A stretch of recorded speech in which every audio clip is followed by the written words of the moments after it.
Les comento, yo, digamos, no trabajo centralmente o no me formé tantas en cosas informáticas. Yo soy básicamente un filósofo del lenguaje y estoy haciendo, bueno, mi tesis doctoral sobre estos temas de relacionar discurso de odio en el marco de la filosofía del lenguaje con cuestiones informáticas, ¿no? El tema de esta charla, que supongo va a ser uno de los temas centrales de todo el workshop, es el tema del sesgo algorítmico. ¿Qué es esto? Eh, una visión así de sentido común podría decir que un programa así informático funciona de manera neutral. Como vamos a ver a lo largo de estos 3 días, esta tesis es falsa. Es lo que Beal y Beans 2017 llaman la falacia de neutralidad. Específicamente el tipo de sesgo que voy a analizar yo es el sesgo algorítmico discriminador, es decir, cuando un programa emite un output eh, con cierta idea discriminadora, ¿no? Y la idea que voy a proponer acá es muy sencilla, muy humilde, que es tematizar ese fenómeno específico con nociones de filosofía del lenguaje. De eso va a ir la charla. Lo primero que voy a mencionar es que yo voy a analizar un tipo de programa específico que tiene estas dos características que se ven acá. En primer lugar, son programas que funcionan lingüísticamente, yo lo he denominado así, es decir, que su dato de entrenamiento, en sí vamos a ver qué es esto, sus entradas, inputs y salidas, outputs, son producidos mediante el lenguaje. Y también voy a analizar específicamente programas que funcionan mediante aprendizaje automático. Es decir, que el programa puede mejorar su rendimiento a realizar operaciones estadísticas a partir de ciertos datos que le son introducidos. Los datos de base de los que parte eh, a raíz de los que empiezan a realizarse estas operaciones estadísticas, son los llamados datos de entrenamiento que mencionaba antes. Lo que voy a mostrar ahora son 3 casos, que son los que voy a querer tematizar posteriormente con nociones provenientes de la filosofía del lenguaje. El primer caso a analizar es el algoritmo de predicción de búsqueda de Google. Se ha realizado un estudio en el 2013, la ONU lo hizo, específicamente el espacio ONU Mujer, donde se mostró que si en Google se introducían ciertas frases sobre las mujeres, el estudio apuntaba específicamente a la misoginia, el algoritmo de predicción de búsqueda completaba, bueno, con una frase misógina, que acá podemos ver algunas. Este estudio, bueno, es recogido en Noble 2018 en su libro Algoritmo de opresión. Yo hice un estudio similar en español en junio y también encontré algunos así resultados similares en español. No específicamente de la misoginia, sino del discurso de odio en general, lo hice yo. Eh, los resultados anteriores ya no figuran más en Google, porque obviamente cuando va aprendiendo el algoritmo o por intervención de los empleados de Google, esas emisiones se borraron. El segundo caso de estudio es sobre un chatbot programado por Microsoft, que ellos querían que hablen como una chica adolescente de 19 años. Este chatbot se denominó Tai y funcionaba en Twitter. ¿Qué hicieron? ¿Qué pensaron los de Microsoft? Bueno, yo quiero entrenar un chatbot que hable como un adolescente de 19 años. ¿Qué mejor manera que entrenarlo con Twitter, donde están los adolescentes, básicamente? Y bueno, y este chatbot, como vamos a observar acá, realizó emisiones, bueno, racistas, y no lo puse acá, también antisemitas. Finalmente, el tercer caso de estudio es sobre el traductor de Google. ¿Qué pasó? Eh, bueno, en Reddit, eh, un usuario anónimo descubrió que en húngaro, en las traducciones que hacía el traductor del húngaro al inglés, se producían resultados también con sesgos de género. Eh, ¿Qué ocurre? En el húngaro hay un pronombre personal que es o, perdonen si pronuncio mal, yo no sé húngaro, eh, que se traduce o es genéricamente un pronombre personal que puede significar él o ella, ¿no? Genéricamente. Entonces, si se ponían estas frases que son, por ejemplo, o es hermosa, o es inteligente, o lee, o lava los platos, las traducciones vemos que están genéricamente sesgadas, porque traduce she's beautiful, he's clever, he read, she was the dishes, etc. Yo también hice un relevamiento hace un par de meses y observé que el mismo fenómeno es en español, que acá lo pueden ver, Y bueno, acá también me di algunos errores de ortografía, pero eso no importa, pero es exactamente el mismo fenómeno. Del húngaro al inglés ocurre del húngaro al español. Bueno, ¿cómo tematizar estos casos de estudio? Lo primero que hay que mencionar es que paradigmáticamente lo que se analizó en filosofía del lenguaje desde los 90, de los trabajos originarios de Langton, eh, son las restricciones discursivas que el discurso de odio impone en los grupos drogados. Ahí puse algunas nociones que se trabajan en filosofía del lenguaje, menciono dos nomás que van a ser las relevantes acá. El silenciamiento es cuando alguien del grupo oprimido no puede realizar un acto de habla determinado, eh, porque el acto no es reconocido como tal. Y el ejemplo que da Langton, obviamente también en una cuestión de género, Langton era una filósofa del lenguaje feminista, bastante nefasto, es cuando una chica no puede ejercer, o no, el no, digamos, al momento de tener una relación sexual, no es así asimilado, y bueno, se produce una violación. Y el segundo caso, que también vamos a retomar más adelante, es la injusticia testimonial, que es cuando eh, el testimonio de alguien del grupo, de un grupo oprimido no se le da la importancia que merece. Por ejemplo, menciono dos ejemplos que da Fricker 2007 en su libro. Eh, por ejemplo, en la novela Matar a un ruiseñor, un chico afrodescendiente no se cree en su palabra en un juicio. O en la película El talentoso señor Ripley, no se cree en el testimonio de una chica porque la considera una histérica, ¿no? Eh,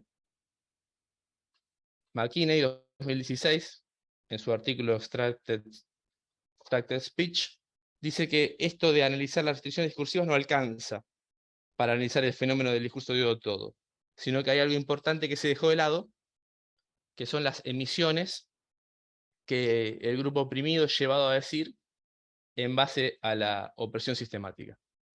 La noción teórica que va a permitir explicar esto se llama justamente discurso extraído o extracted speech. Y para dar un ejemplo, ella da un ejemplo paradigmático sobre el conocido caso de los 5 de Central Park, que ahora hay una serie de Netflix que yo sinceramente no la he visto. Pero ¿cómo era este caso? Bueno, en el Central Park se produjo una violación seguida de muerte y hubo 5 chicos afrodescendientes que estaban implicados ahí que no tienen nada que ver. Pero en el marco del juicio, ellos se autoinculpaban. En especial uno llamado Anton McCrae, que dijo así explícitamente que él había estado ahí, cuando en realidad después por los videos se dieron cuenta que no tiene nada que ver. Entonces, ¿qué dice McKinney? Que bueno, bueno, en ese caso específico se ha dicho, o McCrae dijo, que él fue llevado a decir eso por la presión racista de los jueces, el jurado, los medios de comunicación que cubrieron el caso, etc. Y entonces esto de ser llevado a es lo que toma McKinney y dice, bueno, muchas veces alguien del grupo oprimido es llevado a decir algo en contra de su voluntad, o sea, se le sacan palabras por la fuerza, cuando en realidad él no tenía la intención de decir eso. Porque obviamente autoinculparse en un juicio donde no tiene nada que ver, parece que hay algún mecanismo hay ahí, ¿no? Eh, la noción teórica que va a servir para explicar este fenómeno es el llamado sonsacamiento locucional. Esto es cuando nosotros emitimos un enunciado con el fin de cumplir las intenciones comunicativas de otro hablante, una estructura social que funciona como input, ¿no? Como el input de una intención. Este fenómeno del sonsacamiento ocurre en cualquier conversación. Por ejemplo, si alguien entra por acá y me dice, hola Federico, ¿cómo estás? Yo le digo, hola, gracias, ¿todo bien? Obviamente yo estoy respondiendo en base a la intención de él, pero este sonsacamiento obviamente no me perjudica ni me saco por la fuerza. Así que esto es lo que se llama el sonsacamiento justo. Ahora bien, cuando una aserción me es sacada o la realizo en base a la intención de otro, y me sacada por la fuerza, o dice algo que me perjudica, es lo que McKinney llama el sonsacamiento injusto, y es lo que pasa en este ejemplo paradigmático de los 5 de Central Park. Bien, ¿qué digo yo? que todo esto, tanto los análisis de la restricción discursiva, como el análisis de lo que el grupo oprimido llevaba a decir en base a la opresión sistemática, tampoco alcanza para explicar el fenómeno todo del discurso de odio, sino que desde mi visión, otra cosa que se precisa explicar es lo que el grupo opresor es llevado a decir en base a la opresión sistemática. Y para explicar esto, postulo una nueva noción, original mía, que es el llamado discurso influenciado. Y la idea acá, digamos, es que el sonsacamiento, esto de realizar una aserción en base a las intenciones de otro, también afecta al grupo opresor. Porque en base a otro interlocutor o a la opresión sistemática presente en el entorno, la gente del grupo opresor es llevada a hacer así aserciones con ideas discriminatorias, ¿no? Esto va a pasar específicamente en dos casos, que son estos, los prejuicios reproducidos reflexivamente y los residuos prejuiciosos, que lo voy a analizar ahora en 5 minutos. Pero antes hay que reponer otra noción de Fricker que nos va a servir para tematizar todo esto, que es la virtud de la justicia testimonial. ¿Qué es esto? Fricker nos menciona que ser una persona virtuosa a nivel de la justicia testimonial implica tener una actitud crítica hacia nuestros propios prejuicios de odio para, bueno, justamente en contra de la injusticia testimonial, valorar adecuadamente el testimonio de alguien del grupo oprimido. Bien, hacer esto de analizar críticamente nuestros prejuicios o aplicar la virtud justicia testimonial en nosotros, puede llevar a eliminar los prejuicios de odio, pero obviamente esta eliminación no es automática y se da en diferentes etapas donde se va a dar esto del sonsacamiento del grupo opresor. La primera manera en que el grupo opresor es sonsacado, desde mi visión, es cuando el prejuicio es reproducido reflexivamente. ¿Qué pasa acá? Si el prejuicio no es o fue poco analizado críticamente por la persona del grupo opresor, este prejuicio se va a reproducir tal cual, ¿no? El discurso de odio imperante a nivel social y transmitido a partir de creencias compartidas en diferentes conversaciones, va a ser repetido como se recibió o de una forma similar. Ahora bien, cuando se empieza a analizar críticamente los propios prejuicios de odio, se pasan a emitir aserciones con ideas discriminatorias por lo que se conoce como residuos prejuiciosos. ¿Qué es esto? Básicamente es cuando nuestro sistema de creencias choca con nuestra formación psicológica, llevándonos a que de forma excepcional o esporádica emitamos alguna relación de odio sin tener creencias de odio. Para decirlo así medio en criollo, como lo dije en mi grupo de investigación donde trabajo, es cuando se te escapa alguna, ¿no? Y Fricker da dos ejemplos, que el primero es de una chica feminista, militante, muy reconocida, que casualmente a veces da más crédito a políticos hombres que a mujeres, y el otro ejemplo es de un militante racial, también muy reconocido públicamente, que a veces también emite alguna aserción racista, así muy esporádicamente, ¿no? Bien, analizado todo esto, ¿cómo podemos tematizar teóricamente lo que pasa con los programas que yo mencionaba antes? Bueno, yo creo que la relación entre estos programas y el discurso influenciado, esta noción teórica nueva que yo he planteado, es bastante obvia. Como mostré antes, la asociación de estos programas se dan porque los datos que aprendió en los programas eran discriminatorios. Bueno, en el caso de Twitter, obviamente, un adolescente habla así con aserciones racistas, aprendió de ahí. En el caso del algoritmo de predicción de búsqueda de Google, seguramente los más buscados sean así cosas misóginas o discriminatorias en general, y de ahí aprendió el algoritmo.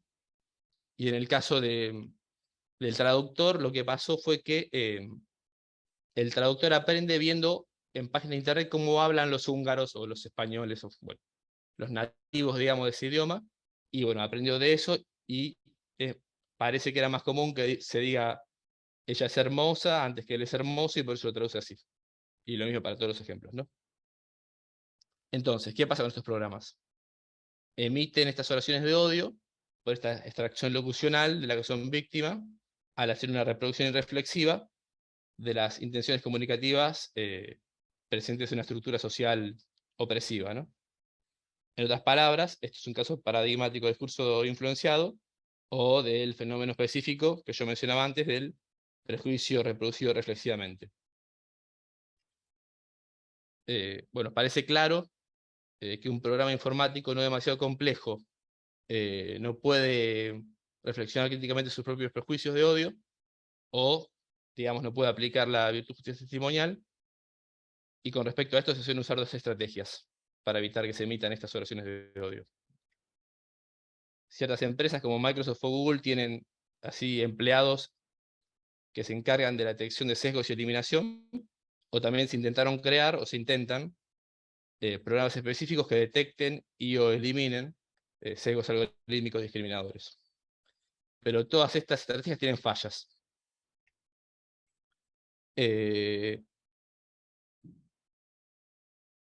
¿Cuáles son los problemas de estas estrategias? Primero, que a veces los algoritmos son complejos. Un programa que aprendió a tomar decisiones y fue, bueno, desarrollando las instrucciones, a veces no es tan claro por qué toma las decisiones que toma el programa. Es lo que se llama, calculo que lo vamos a ver durante estos 3 días, la caja negritización de los algoritmos. Después, que muchas veces los algoritmos son patentados por una empresa y no es fácil acceder a ellos para modificarlos. Después también a veces los empleados o los programas encargados de la detección y o eliminación de sesgos también tienen sus propios sesgos, digamos, lo cual dificulta la tarea o hace que no la hagan tan eficientemente. Y finalmente, muchas veces la información requerida es información privada de la gente protegida por ley. Por ejemplo, en el caso del clasismo, ingresos anuales, en el caso, por ejemplo, de discriminación al colectivo LGBT+, yo qué sé, orientación sexual, identidad de género, etcétera. Y bueno, o hay que preguntarle a la gente, hay que ver si te lo dice, o hay que hacer todo un juicio para poder eh, trabajar sobre esos sesgos algorítmicos discriminadores que aparecen en estos programas que yo he mencionado. Ya que estas estrategias fallan, para mí hay una única solución real, que básicamente, esperen que creo que se me... Ahí está, es eliminar, digamos, la discriminación a nivel social general, o tratar de eliminarla. ¿Por qué? Es un hecho, como ya mencionaba antes, que hay prejuicios discriminadores en la sociedad. Y ocurre que los programas heredan en su programación estos prejuicios. Entonces, si se eliminan los prejuicios a nivel social, obviamente esta herencia no se va a dar. Y eso es todo. Muchas gracias. Muchísimas gracias, Federico. Vamos ahí. Muy bien, abrimos entonces un espacio para charlar, para discutir, para pensar esta noción interesante del discurso influenciado. Alguien, quien quiera tenga alguna pregunta o consulta, puede levantar la mano o puede, mediante el chat, hacer algún comentario que se lo compartimos a Federico y lo discutimos. Yo, como tengo la potestad de que soy el que modero esta mesa, voy a aprovechar para preguntar primero. No, lo que a mí me interesa, Federico, es preguntarte si tenés más o menos tematizado, pensado, qué noción de influencia estás pensando cuando hablas de discurso influenciado. Vos decís que en muchos casos es irreflexivo, esto que estuviste mencionando recién. ¿Pensás que es algo coercitivo? ¿Pensás que es algo, digamos, que va cambiando de, no sé, de grupo social en grupo social? ¿Cómo pensás esa temática? Muchas gracias, muy buena la pregunta, Tomás. Eh, yo te la voy a dividir en dos. Cómo lo pienso a nivel general y después cómo lo pienso específicamente en el ámbito de la filosofía del lenguaje. A nivel general creo que viene un poco de todo, ¿no? Porque, digamos, nuestros conocidos o incluso o familiares, lo que sea, nos transmiten estas ideas seguramente por herencia, como yo mencionaba, o también puede ser algo así un poco más grande, por ejemplo, yo qué sé, medios de comunicación, redes sociales, donde estas ideas nos llegan por este entorno opresivo general que yo mencionaba, y después son reproducidas irreflexivamente o por los prejuicios por los residuos prejuiciosos. Y con respecto a lo que pasa, o esto mismo, en filosofía del lenguaje, pasa lo similar. Eh, una conversación, dicen autores como Lewis o Stolnaker, es o tiene el fin de que haya creencias compartidas. Entonces, cuando otra persona emite una idea o una aserción con una idea de odio, lo más común es que haya algo compartido entre todos. Y así se va creando esto, ¿no? Y también esto funciona a nivel general con muchas conversaciones que generan todo este entorno opresivo y hacen que estas ideas sean o estén presentes en el sistema de creencias del grupo opresor, ¿no? Buenísimo. Muchas gracias, Federico. Tenemos una pregunta de parte de Karina. Sí, muchas gracias, Federico, por la ponencia, me pareció sumamente interesante. Hay una taxonomía más o menos canónica a propósito de los sesgos, que habla de sesgos históricos, de datos y algorítmicos. Pareciera que en torno a tu ponencia, la cuestión central en cuanto a tu propuesta gira en torno a la eliminación de ese tipo de sesgos históricos que permean a nuestra cultura. Ahora, a la hora de hablar de esta noción que vos acuñás, que es la de discurso influenciado, mencionaste que el sonsacamiento afecta también al grupo opresor, pero y aquí va mi pregunta y un poco el comentario al respecto. Pareciera que no en un sentido simétrico, en el que esa opresión afecta a precisamente los sectores minorizados o vulnerados. ¿En qué sentido te parece que entonces se da esta matriz de poder y hasta dónde te parece plausible la eliminación completa de ese tipo de discriminación de sesgos históricos? Muchas gracias, Karina. Muy buena pregunta. En primer lugar, creo yo que hay una, digamos, entre cómo afecta el discurso de odio al grupo oprimido y al grupo opresor, la diferencia es increíble. Por eso, justamente, creo yo, es que la filosofía del lenguaje ha analizado muchísimo más al grupo oprimido que al opresor. Eh, Creo yo que, digamos, todo este entorno opresivo afecta a ambos, obviamente mucho más al grupo oprimido, y por eso se produce este fenómeno del sonsacamiento en ellos, con el discurso extraído que postulaba McKinney. Pero yo creo que para explicar este fenómeno particular, y en general cómo funciona la sociedad, podríamos decir, considero que también hay que analizar el grupo opresor, y bueno, yo lo que intenté postular es eso, un mecanismo o diferentes cuestiones que expliquen esto, por qué el grupo opresor dice lo que dice y produce esta opresión, que pueden ser por estos dos fenómenos que yo mencionaba, que son la reproducción reflexiva y los residuos prejuiciosos. Buenísimo. Seguimos entonces con una pregunta de Diana. Sí, o sea, un comentario a esto que comentó recién Karina, que da la impresión de que hay una asimetría que básicamente tiene que ver con la responsabilidad de quien ejecuta ese acto de habla, en el sentido de que parece que el opresor, digamos, tendría en su mano la posibilidad de rever sus ideas, afirmaciones, ser un poquito más reflexivo, etcétera, en tanto que el oprimido básicamente en algún sentido está limitado o coercionado y no está actuando libremente o con el grado de responsabilidad con el que está hablando la otra persona. Pero independientemente de eso, que me parece que es importante, porque si son actos, hay que analizarlos también en cuanto al grado de responsabilidad que conlleva realizar un acto u otro. Eh, Te quería preguntar qué es lo que por ahí me perdí un poquitito, en qué medida vos ves que estos mecanismos que parecen ser mecanismos explicativos de la psicología humana afectan a los sesgos algorítmicos en estos tres ejemplos que vos mencionaste, más allá del hecho de que al ser el estándar, digamos, en los diálogos humanos efectivos, por esta cuestión de que los datos con los que se entrenan los algoritmos dependen de las circunstancias usuales en nuestras sociedades, se trasladan al algoritmo. Pero quería saber si hay algo más que eso en cuanto a cómo trasladar esta idea al caso de los sesgos algorítmicos. Te lo digo simplemente por una cuestión que no sé si la pensaste, pero a mí me despertó y pensé que ibas para ese lado, que tiene que ver con que no me acuerdo cómo le dijiste, apropiación de un cierto discurso de odio, aunque uno efectivamente no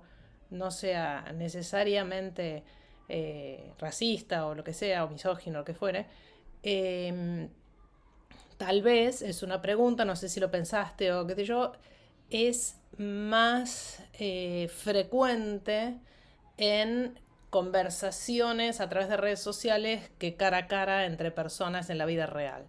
Entonces, en ese sentido, por ahí podría haber un efecto multiplicador de este tipo de mecanismos psicológicos en las redes o en cierto tipo de sistemas en los cuales esto, por alguna razón que ya no es parte de la psicología humana, se hace más frecuente. Pero no sé si ibas también por ahí o yo sobreinterpreté la idea. Muchas gracias, Diana. Muy interesante la pregunta. En primer lugar, acá creo que voy a hacer un poco de agua porque yo sobre psicología o cuestiones mentales no soy gran conocedor. Pero sí, supongo que alguien del grupo opresor sin dudas tiene responsabilidad por lo que dice. En cualquiera de las tanto si lo reproduce reflexivamente como en un proceso prejuicioso, siempre tiene responsabilidad. Porque emite algo discriminatorio, ¿no? Ahora bien, con respecto a lo que vos decías de las redes sociales o el anonimato de Internet, creo que sí, que da cierto, digamos, yo diría escudo, porque siempre el anonimato da como un escudo, porque no es algo así transmitido en principio de manera personal, si por ejemplo tiene otro nombre en Twitter, yo qué sé. Así que por ese lado supongo que sí. Pero como decía, no te puedo dar una respuesta tan precisa porque yo así cuestiones mentales medio no manejo tanto. Así que no sé si respondí la pregunta, pero eso es lo que tengo para decir.